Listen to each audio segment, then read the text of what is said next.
Assalamu alaikum. Welcome to Let's Talk. I am your anchor, Dr. Anita Raja. And once again, you are joining us on this amazing show where we are going to talk about some real life issues. If you want to be part of today's conversation, it is very easy. You can see our telephone number on your screen, 019-242-31083. And you can also WhatsApp us on 0758835135150. Today's topic is a bit sensitive, so I would urge you to seek support via British Muslim television support line if it triggers you in any way. There are many amongst us who have been victims of domestic violence, domestic abuse, and hence, if today's topic, which is domestic violence, domestic abuse, triggers you in any way, on our screens, you can see the British Muslim TV support line, which will support you in every way possible. So viewers, today's topic is domestic violence, domestic abuse. Now, when we think of domestic violence, the thing that comes to mind is a woman being battered.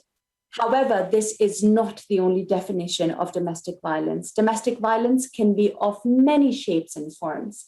It could be financial abuse. It could be emotional abuse. It could be intimidating behavior. It could be someone letting you down, putting you down, making you feel small and worthless, someone trying to control you and your life. Hence, it's a very wide topic. We've been very, very lucky because in today's show, we've had two volunteers who actually volunteered to come and share their life stories with us and share the work they do for people who may be suffering from domestic violence. And it takes a lot of courage to come on a TV show and talk about this very sensitive topic. So I'm sure that all of you appreciate them as much as we do for coming on our show. Our first guest is Yasmin Hussain, who is a creative mind, a writer, a poet. She is a data analyst, and she is here today to share her story with us. Welcome, Yasmin. Thank you. Hello. It's a pleasure to have you on our show today. Wa alaikum assalam. My first question to you is, tell us a bit about your upbringing, your background, a little bit about your life. I grew up in England. My parents were from Pakistan. My mother had mental health issues, so from a young age I was a child carer for her and my siblings. So I was actually like a second mum. And then my parents were very interested in us all getting educated, and I went to university, and I got a job and I worked professionally, and that's basically my upbringing.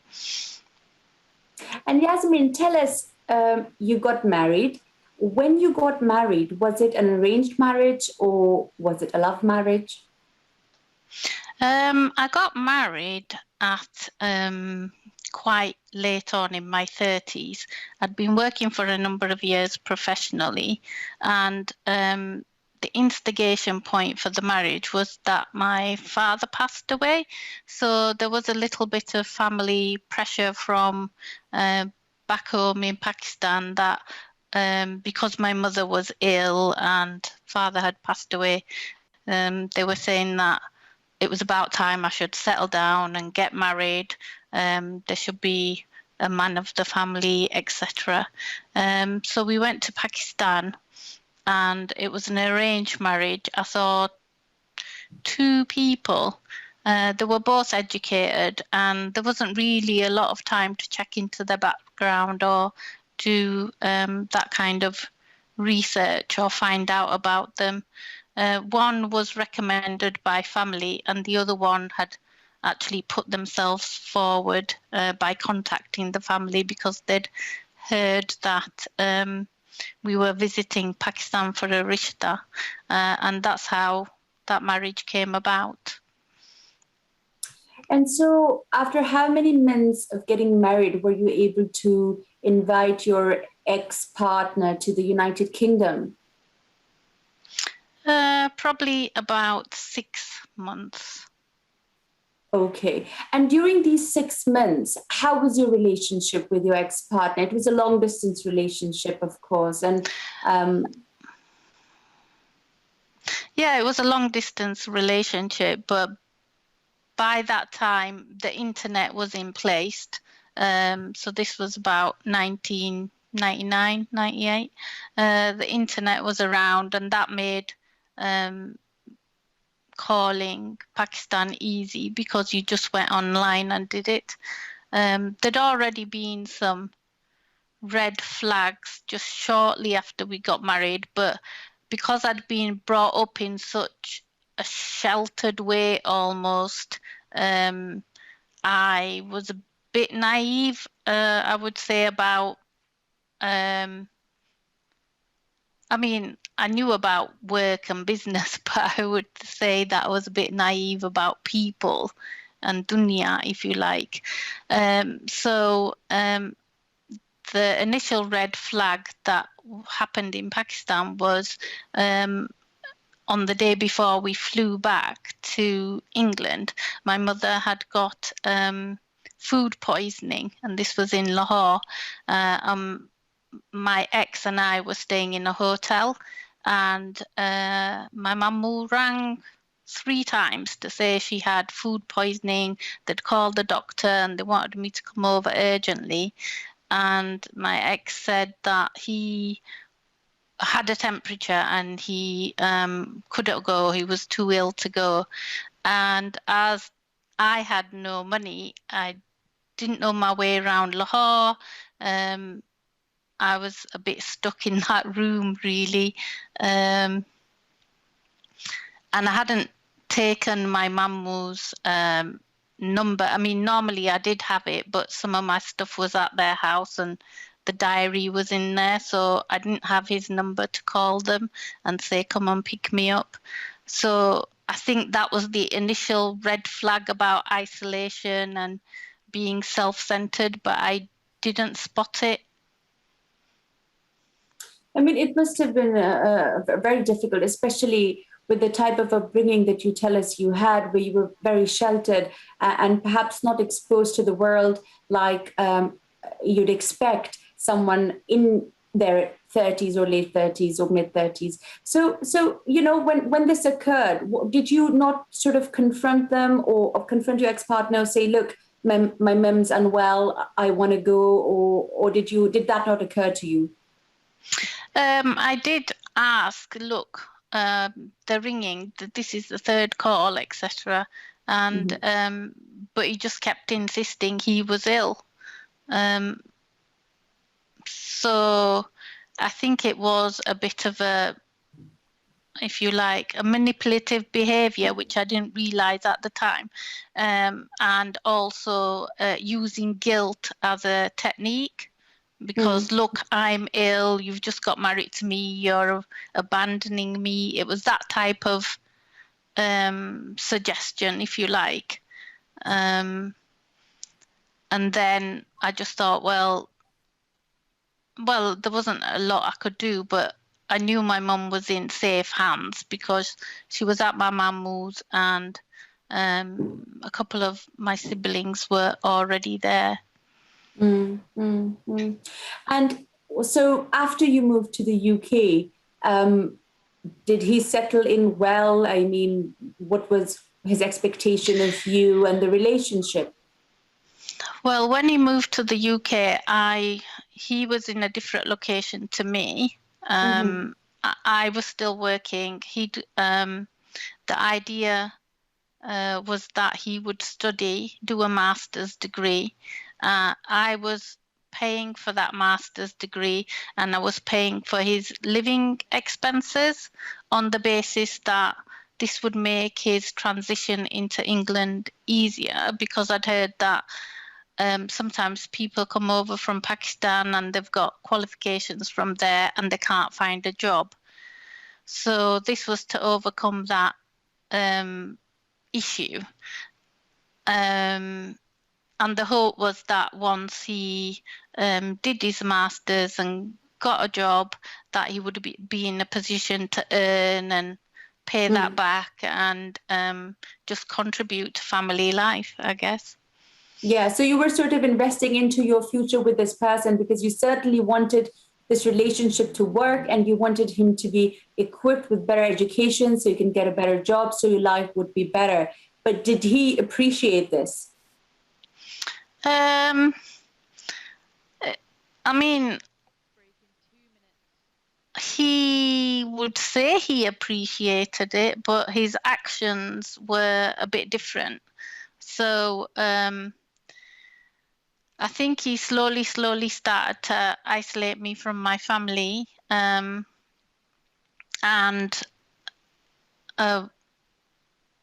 2 years into the relationship, I'd had a baby. And that's when he got his job.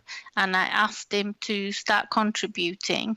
And he basically said, I should have my own bank account, just like you've got yours.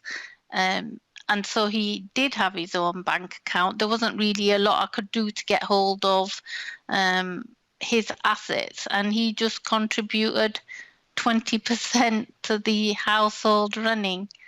I'm laughing now. It's not funny. I just feel a bit, there's a slight, I feel a little bit embarrassed that I let myself get into that situation. But it's a two-way process. He was the one who came up with the idea not to contribute, if you see what I mean. It sounds like it was a very difficult time for you.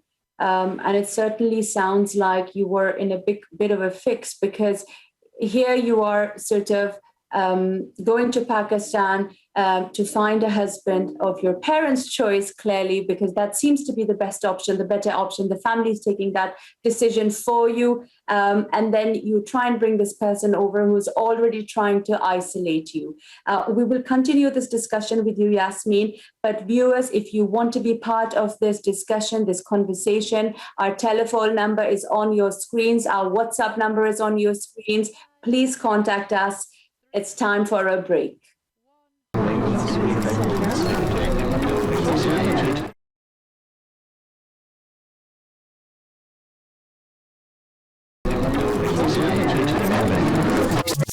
Welcome back to Let's Talk. I'm Dr. Anita Raja. Before we went onto the break, we were talking to lovely Yasmin Hussain, who was sharing her life story with us.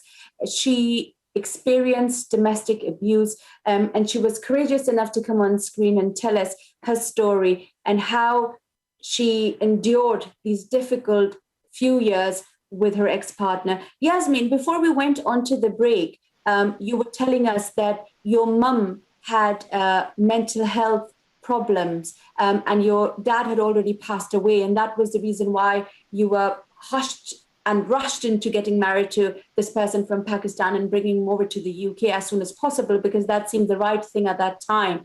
However, do you think that your mum's mental health gave him the courage to be so open about how he wanted you to be isolated and not meet them? Yeah, I think so, because he must have pretty quickly realized that there wasn't really a head of the family. There was no one guiding the family. I was the oldest sibling. So I think he was pretty astute in that respect. And I think the family, because my father had just passed away a few months before, the family was still in a bit of disarray. As I said, I was the oldest. Other people were either studying or still trying to make their way. And at that time, because you said that you were the eldest and you sort of raised your siblings because your mum did suffer from mental health problems, did you think that at that time you were able to maintain that connection with your own siblings after getting to your ex-partner? No. I mean, I was living in another city as well. I'd still visit the family house maybe once a month, but I couldn't. I mean, it sounds very strange now, but I stopped using the phone because whenever I used the phone, he would come and stand right next to me and put his ear next to the phone so he could hear the conversation. It was quite controlling. So I would never get any private conversation with anyone.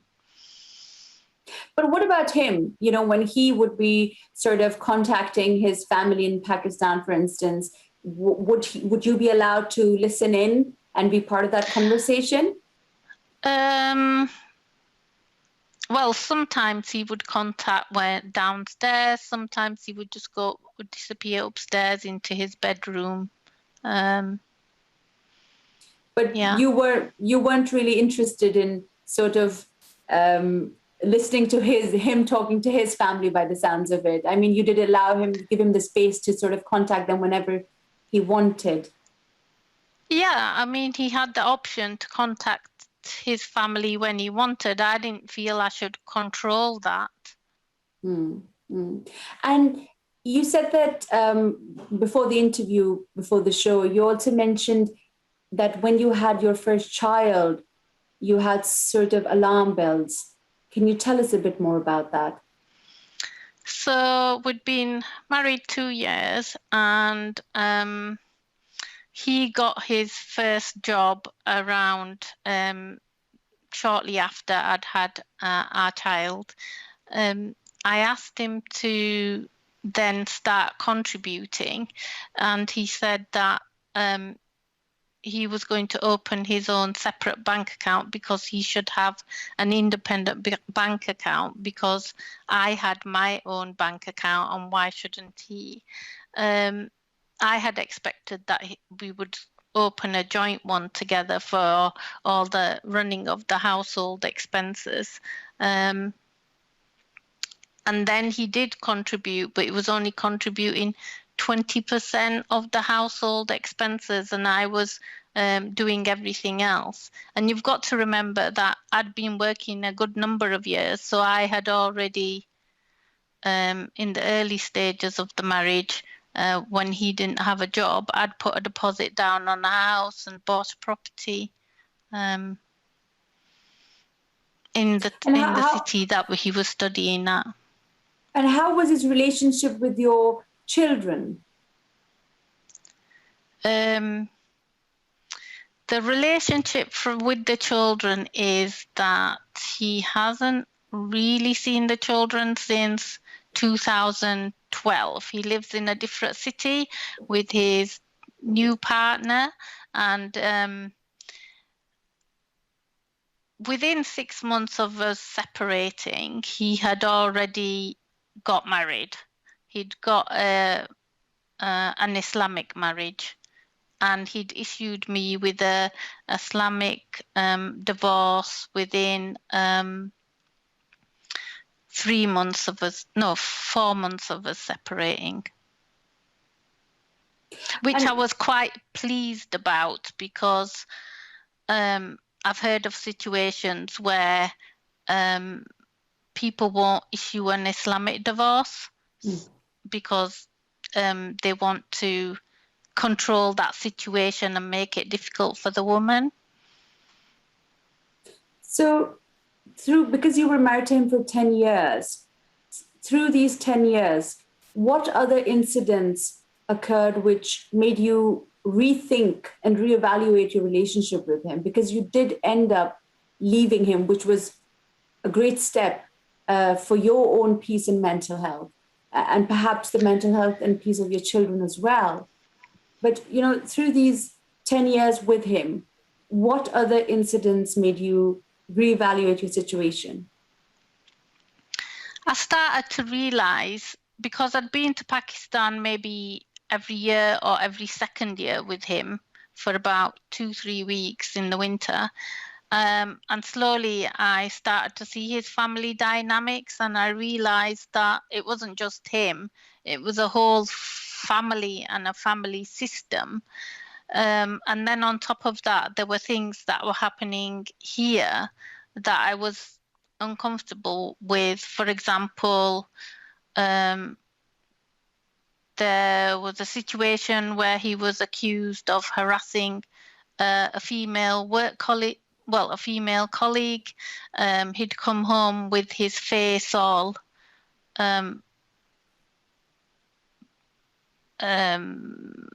bruised, and apparently someone had come in and hit him at work, which was an unusual situation.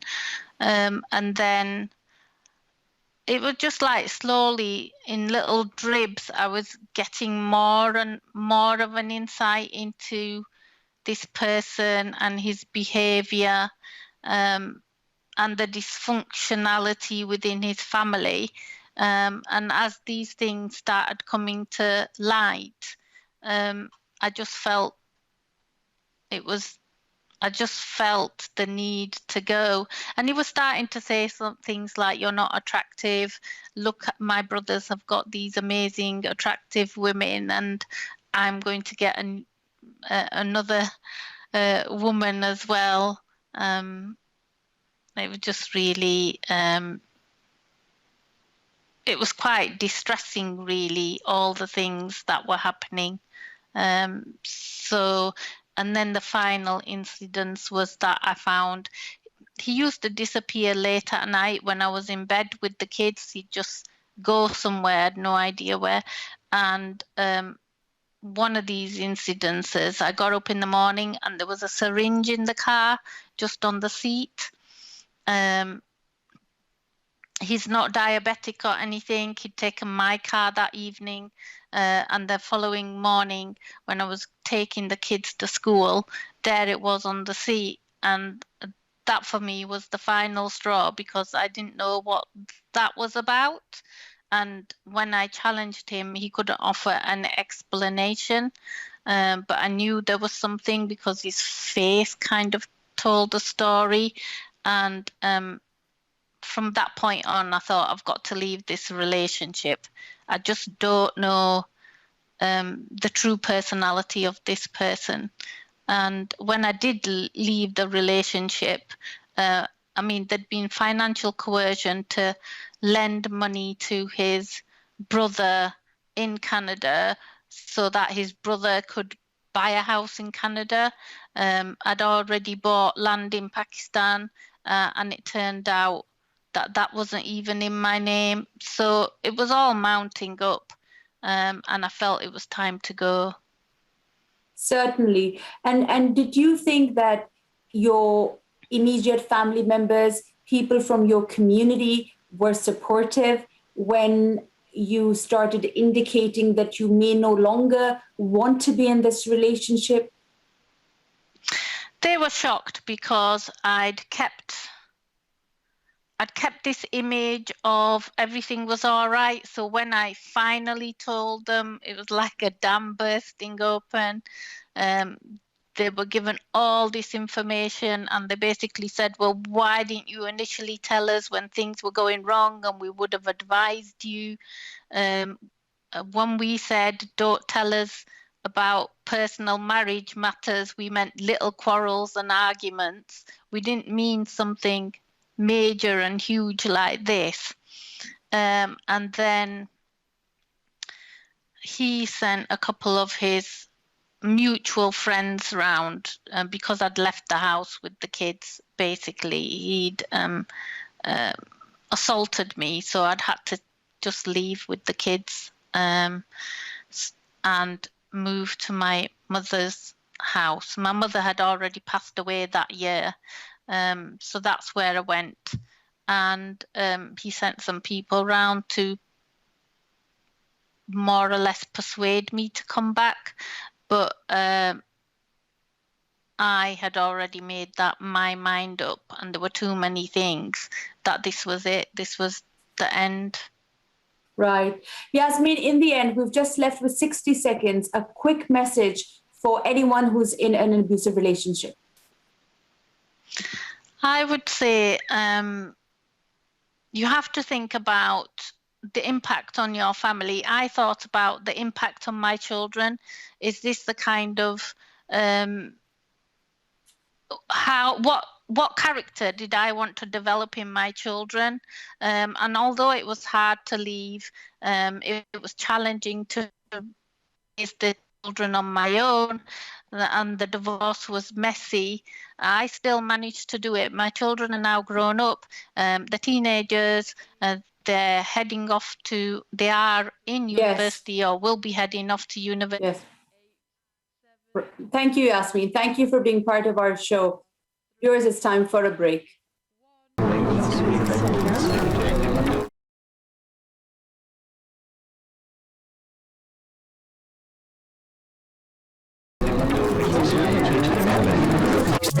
Welcome back to Let's Talk. I'm Dr. Anita Raja, and today we are talking about domestic violence, domestic abuse.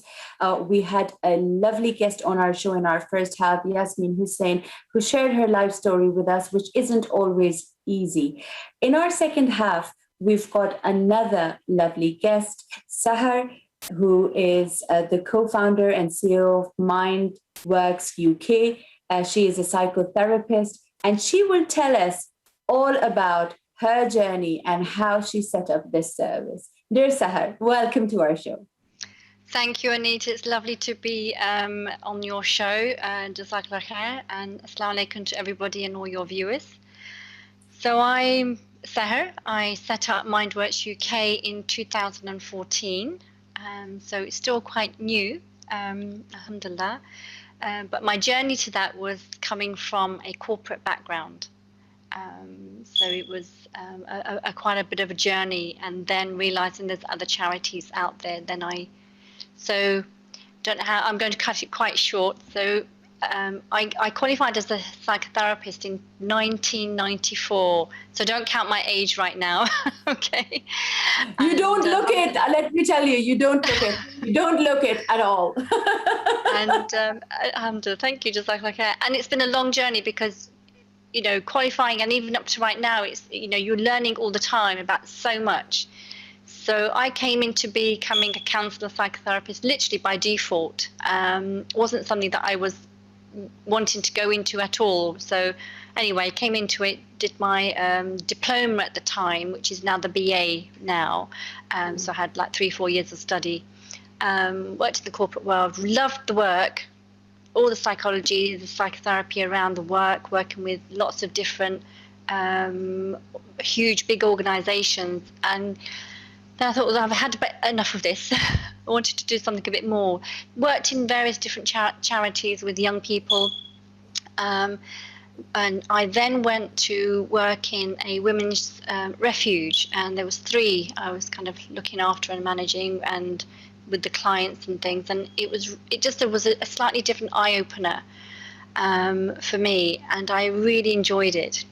Come 2014, I then decided to stop everything I was doing and saw there was a gap within counselling and psychotherapy within Black Asian communities as a whole.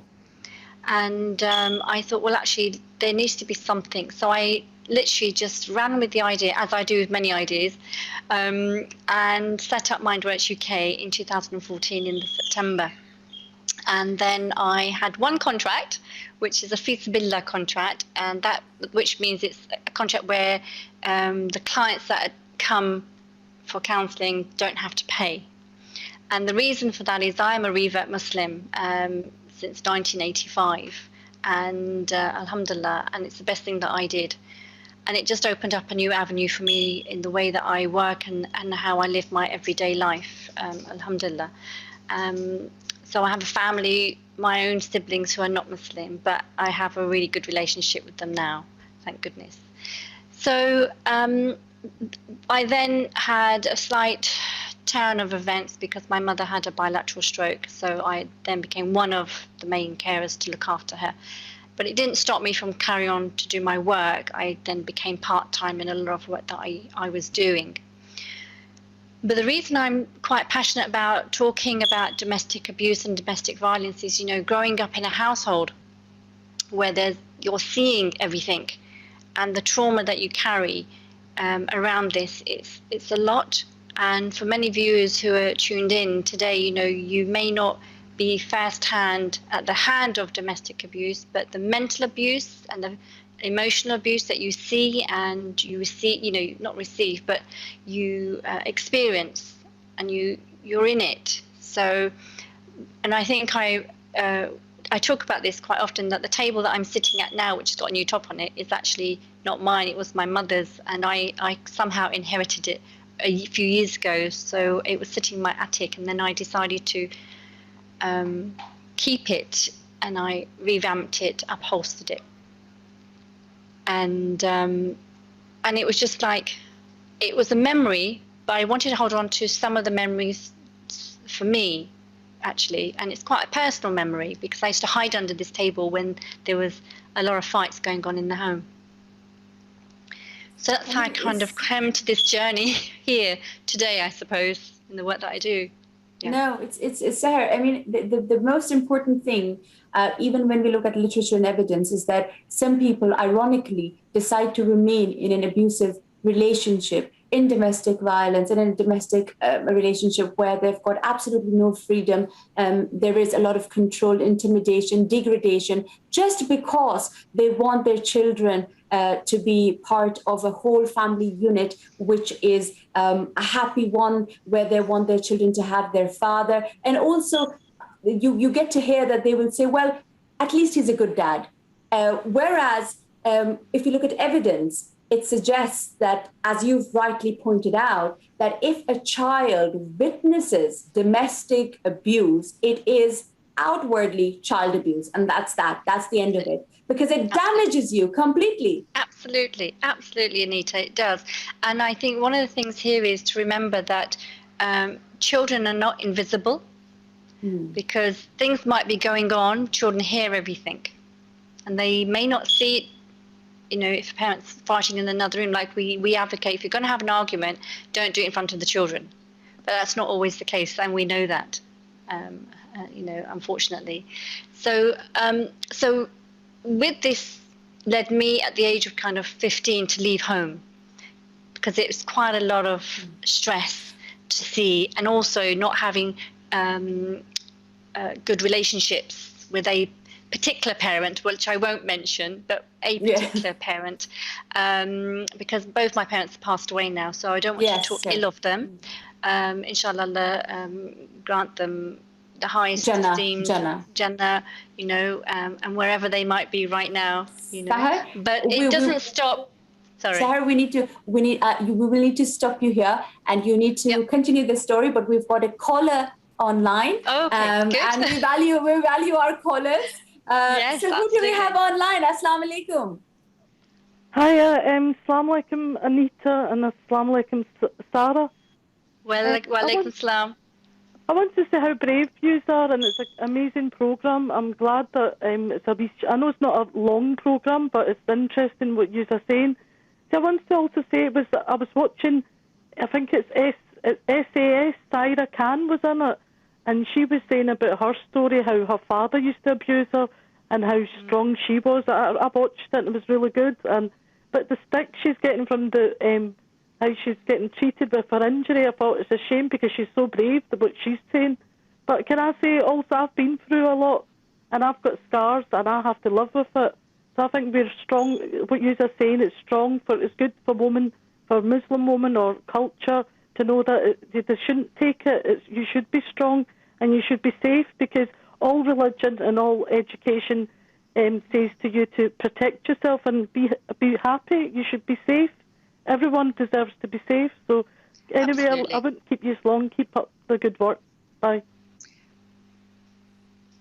That's amazing, and that's so important. What the young lady was just saying, that it's really important to be safe, and to know when is the time to leave a relationship before it is too late. because there's so many detrimental effects on you as a person, whether you're a male or a female going through domestic abuse, because obviously we know there's a high rise of male domestic abuse at the moment as well. But for children as well, it's really important that to safeguard them. And we don't always know what the right course of action is, because we think, I think you mentioned earlier that we think, oh no, he'll change or she'll change.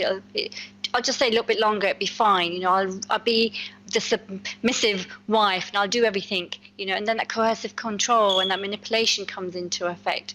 So I think it takes a lot of confidence and courage for anyone to leave a relationship, because for many women who may not be at work or be that educated, or even in work and educated, find it really hard to leave because they don't know what they're going to do on their own or how to live on their own. We have lots of the women refuge out, everywhere. There's more than 2,000 nationally, and it's not the nicest of place to get to, but it is a stopgap to help women to get to where they need to be and be safe. No, certainly. Yeah. I mean, it is so important, and I think you're absolutely right about that, because it takes a lot of courage, also more so in our community, because there's a lot of stigma. So it's not that easy to get out of a relationship because so many people are involved. There's shame. You can't bring shame to the family. You need to save there's face saving. I mean, there's so many issues. It's so complex. Viewers, our topic today, we understand, is very, very sensitive. If it triggers you in any way, please seek advice, seek help from our support line, British Muslim TV /support. It's on your screens. And Sahar, you're doing an excellent job. I mean, I look at you and I can see that you're absolutely content and happy in what you're doing now. Subhanallah, alhamdulillah. Yes. Tell us very quickly before we go to the break. I mean, now you've started doing this. How fulfilling do you find it? Oh, I can't see myself doing anything different, to be honest. I mean, I'm so passionate about the work that I wrote a play on domestic abuse a few years ago, and I'm actually, last year I was also supposed to have another domestic violence play, but that's been postponed because of the pandemic. But I'm so passionate about it. I like writing about it. I do, lots of workshops and talks around domestic abuse, and as an organisation we have at least 5 referrals for domestic abuse a day, and we're a small organisation, so that's very telling. And I think that's because not only am I a Muslim woman and I can relate to women obviously, but I think there is this gap where people need to be able to access services very quickly for help and guidance and support, and to signpost, which is very key to a lot of work that I do within Mindworks UK, because we are counselling and psychotherapy, which is fantastic, but also for more of the practical things, signposting to the right solicitors, to other women's aid networks. We have the Muslim Women's Aid Network, we have the National Women's aid network, and just having someone who talks the same language as they can translate easily, really paves the way for a woman to feel actually someone understands what I'm saying in the language that I speak. They look the same as me, and I feel confident to trust them, because trust is the big issue. No, Sahar, it's amazing what you're doing, and we're going to continue this conversation. But viewers, it's time for a break.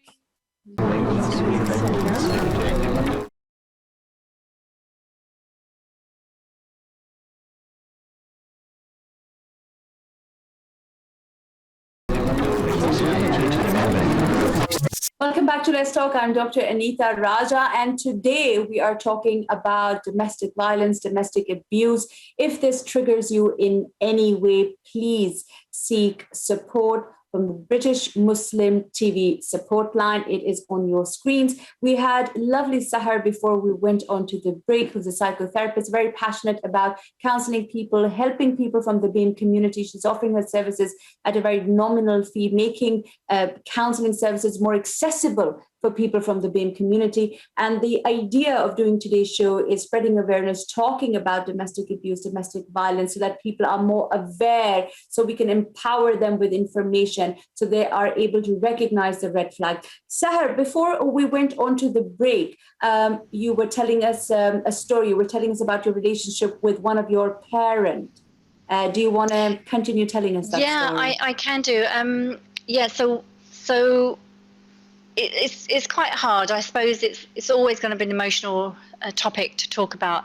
Hence why we do a lot of these awareness sessions, to make it less stressful for people and to say that you're not alone with this, that it happens everywhere. There's no faith connected to this. This happens to everybody, no matter your faith or no faith, no matter what color you are. Domestic abuse is domestic abuse.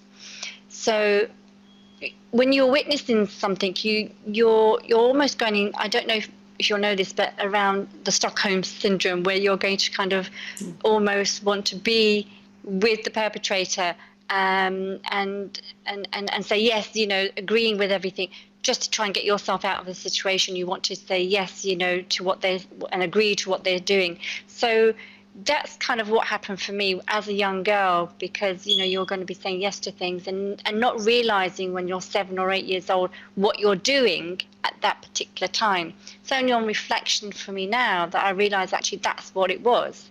It's that age of survival, because you don't want to be sucked into something or be on the receiving end of the violence, because there was a lot of verbal violence that I was a receiver of. And it wasn't the greatest things, unfortunately. There was no relationship with a particular parent.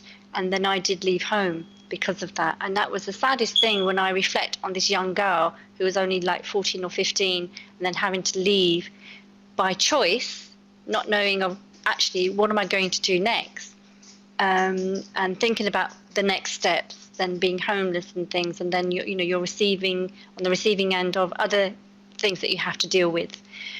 But I think the main thing here is young people don't, realize. I know there's more awareness now for young people, but at the time there wasn't, and you're almost, you're frightened and think, well, what am I going to do? The only way out is to just leave without thinking.